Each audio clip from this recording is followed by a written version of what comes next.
How attentive are we to God's will today? What is God calling us to? I mean, we may be hearing God's word and not sure what we're supposed to do with it. I know in my own life God's calling me into something of great faith and to place my hope and trust in Him like I've never done before. And I wonder if God's calling you also to that same faith, to something that you have never been called to before. But maybe it's just something small in your life and you're trying to figure it out. Today our readings are so beautiful. There's so much going on in our readings today that first reading, which I absolutely love. There's the first thing that I can say about that first reading is, we're starting to see now, as earlier in the week we heard about Stephen, his martyrdom, and now we hear about Philip. And Philip has magical powers. Philip's a deacon, but he's something incredible, right? And he's very attentive to God's Spirit in his life, super attentive. Because all of a sudden he's just sitting around in his house, and all of a sudden God says, hey, you got to get up and you got to go, man. You got to catch up to this guy. And you have to do it really, really quick. And it says that Philip begins to run after this Ethiopian eunuch. Now, what to know about the eunuch himself? I mean, there's something incredible going on in his life, too. He's also really attentive. But the first thing to know about him is he's filthy rich. He is filthy rich. He wants for nothing in his life but God. And I say he's filthy rich because we're told that he is the head treasurer to the queen. And he has a chariot. The only ones that had chariots were the Roman emperors and everything. Most people just walked to wherever they went, or, a camel or horse or whatever. He has a chariot. And also that tells us that he's really rich is he has a book. So that means he had to have it copied from another book. Someone had to hand scribe his book, which would have been a lot of money.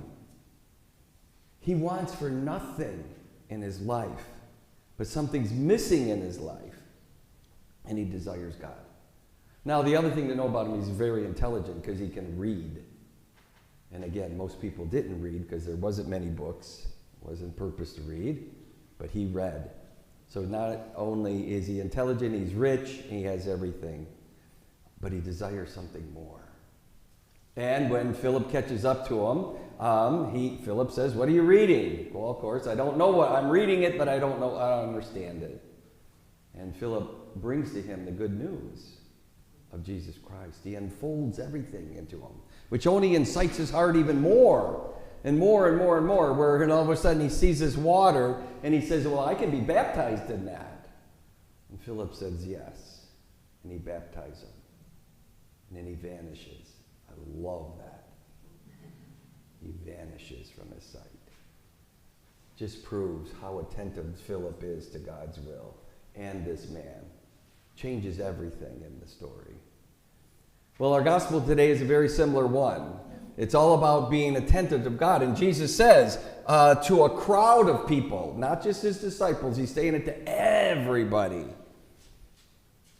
He said, it's through God the Father that you are attentive to me. And you need to know that God is always calling you. But you need to be attentive to that. And then, of course, Jesus goes on with that bread of life discourse, right? And how important is that for us? As I said in the similar things on Tuesday, the Eucharist needs to be everything for us because it changes our lives. We get a wonderful opportunity not only to hear God's word, but to taste God himself and to be more like God. Because we are that light, God shining through us. So what is God calling us to today? And how attentive are we to God's will? It's always about asking our will to be changed to God. It's not about our will, but it's about God's will living in us. It is not God's will that needs to be changed. It's always our will. It's always our will. So let's humble ourselves before God.